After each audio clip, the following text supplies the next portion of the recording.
ಸರ್ವೇ ಭವಂತು ಸುಖಿನಃ. ಇಂದು ಫೆಬ್ರವರಿ 16ನೇ ತಾರೀಕು ಭಾನುವಾಸರಿ, ಚತುರ್ಥ್ಯಾಂ ಶುಭವಿಧೌ. ಇಂದು ಹಸ್ತ ನಕ್ಷತ್ರ. ಇಂದಿನ ಭವಿಷ್ಯವನ್ನು ತಿಳ್ಕೊಳ್ಳೋಣ. ಮೇಷರಾಶಿಯವರಿಗೆ ಇದು ಬಹಳ ಒಳ್ಳೆಯ ದಿವಸ. ನಿಮ್ಮ ಆತ್ಮವಿಶ್ವಾಸ ಚೆನ್ನಾಗಿದೆ. ಅಡ್ವೆಂಚರ್, ಸ್ಪೋರ್ಟ್ಸ್, ಫಿಟ್ನೆಸ್ ಇತ್ಯಾದಿ ಬಿಸ್ನೆಸ್ ಗಳಲ್ಲಿ ಇರೋರಿಗೆ, ಜಿಮ್ ಇತ್ಯಾದಿಗಳಲ್ಲಿ ಇರೋರಿಗೆ ಇದು ಬಹಳ ಪ್ರಶಸ್ತವಾದಂತಹ ದಿವಸ ಆಗಿರುತ್ತೆ. ವೃಷಭ ರಾಶಿಯವರಿಗೆ ಮಾನಸಿಕ ಕ್ಲೇಶ ಇವತ್ತು ಹೆಚ್ಚಾಗಿರುತ್ತೆ. ಮಕ್ಕಳಿಂದ ಮನಸ್ಸಿಗೆ ತೊಂದರೆ ಆಗುತ್ತೆ. ಕಲಾವಿದರಿಗೆ ಇದು ಬಹಳ ಒಳ್ಳೆಯ ದಿವಸ. ಮಿಥುನ ರಾಶಿಯವರಿಗೆ ತಾಯಿಯ ಆರೋಗ್ಯದಲ್ಲಿ ಸ್ವಲ್ಪ ಏರುಪೇರಾಗುತ್ತಿದೆ. ಮತ್ತೆ ಕೋರ್ಟು ಕಚೇರಿ ಇತ್ಯಾದಿ ವ್ಯವಹಾರಗಳಲ್ಲಿ ಇರುವವರಿಗೆ ಇಂದು ಬಹಳ ಮುಖ್ಯವಾದಂತಹ ದಿವಸ ಆಗಿರುತ್ತೆ. ಆದ್ದರಿಂದ ಯಾವುದೇ ರೀತಿಯ ತಪ್ಪುಗಳನ್ನ ಇಂದು ನಿಮ್ಮ ವ್ಯವಹಾರದಲ್ಲಿ ಮಾಡಕೂಡದು. ಕರ್ಕ ರಾಶಿಯವರಿಗೆ ಇದು ಬಹಳ ಒಳ್ಳೆಯ ದಿನ. ಯಾರ್ಯಾರು ಅಡ್ವೆಂಚರ್, ಸ್ಪೋರ್ಟ್ಸ್ ಮತ್ತೆ ಯಾರ್ಯಾರು ಜರ್ನಲಿಸಂ, ಮಾಸ್ ಮೀಡಿಯಾ ಕಮ್ಯುನಿಕೇಶನ್ ಇತ್ಯಾದಿ ಉದ್ಯಮಗಳಲ್ಲಿ, ಸೇಲ್ಸ್ ಇತ್ಯಾದಿ ಉದ್ಯಮಗಳಲ್ಲಿ ಇದ್ದೀರಿ, ನಿಮ್ಗೆಲ್ಲರಿಗೂ ಇಂದು ಬಹಳ ಒಳ್ಳೆಯ ದಿನ. ಕಾರ್ಯಕ್ಷೇತ್ರದಲ್ಲಿ ಯಶಸ್ಸು. ಸಿಂಹರಾಶಿಯವರಿಗೆ ಸಂಸಾರದಲ್ಲಿ ಸ್ವಲ್ಪ ತೊಂದರೆ ಆಗುವುದಿದೆ.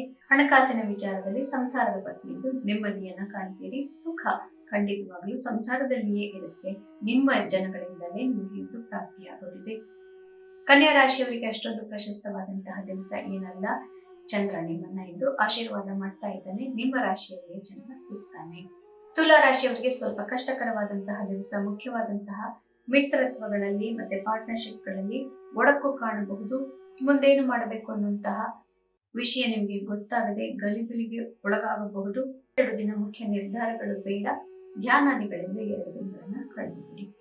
ವೃಶ್ಚಿಕ ರಾಶಿಯವರಿಗೆ ಬಹಳ ಒಳ್ಳೆಯ ದಿನ. ಇಷ್ಟಾರ್ಥ ಸಿದ್ಧಿ, ಧನಾಗಮ, ಮಿತ್ರರಿಂದ ಮನಸ್ಸಿಗೆ ನೆಮ್ಮದಿ. ಮತ್ತೆ ಫೋನ್ ಕೆಳಗಿಡಕ್ಕೆ ಆಗದೆ ಇರುವಷ್ಟು ಕರೆಗಳು ಬರ್ತಾ ಇರುತ್ತೆ. ಆದ್ರೆ ಮನೆಯವರನ್ನ ನೀವು ನೆಗ್ಲೆಕ್ಟ್ ಮಾಡಬಾರದು. ಧನು ರಾಶಿಯವರಿಗೆ ಬಹಳ ಒಳ್ಳೆಯ ದಿನ. ಕಾರ್ಯಕ್ಷೇತ್ರದಲ್ಲಿ ಯಶಸ್ಸು, ಮನಸ್ಸಿಗೆ ನೆಮ್ಮದಿ. ಕೆಲಸವನ್ನ ಕೆಲಸದಲ್ಲಿ, ಆಫೀಸ್ನಲ್ಲೇ ಇಟ್ಟು ಮನೆಯವರ ಜೊತೆ ಸರಿಯಾಗಿ ಹೊಂದಿಕೊಂಡು ಹೋಗಬೇಕು. ಮಕರ ರಾಶಿಯವರಿಗೆ ಒಳ್ಳೆಯ ದಿನ. ಭಾಗ್ಯೋದಯವಾಗುತ್ತೆ. ಮನಸ್ಸಿಗೆ ನೆಮ್ಮದಿ ಪ್ರಾಪ್ತಿಯಾಗ್ತಾ ಹೋಗುತ್ತೆ. ಹಿಂದಿನ 2-3 ದಿನಗಳಲ್ಲಿ ಇದ್ದಂತಹ ಕ್ಷೋಭೆಗಳೆಲ್ಲವೂ ಮಾಯವಾಗುತ್ತೆ. ಆದ್ದರಿಂದ ಭಗವಂತನ ಮತ್ತೆ ದೊಡ್ಡವರ ಸೇವೆ ಮಾಡೋದ್ರಿಂದ ಮನಸ್ಸು ತಿಳಿಯಾಗುತ್ತೆ. ಕುಂಭರಾಶಿಯವರಿಗೆ ಒಳ್ಳೆಯ ದಿನ. ಮನಸ್ಸಿಗೆ ನೆಮ್ಮದಿ ಖಂಡಿತವಾಗ್ಲೂ ಪ್ರಾಪ್ತಿಯಾಗುತ್ತೆ. ಆದರೆ ಧ್ಯಾನಾದಿಗಳನ್ನು ಮಾಡಬೇಕು. ಆಧ್ಯಾತ್ಮಿಕವಾಗಿ ಬಹಳ ಒಳ್ಳೆಯ ದಿನ. ಅತಿ ಪ್ರಶಸ್ತವಾದಂತಹ ದಿವಸ.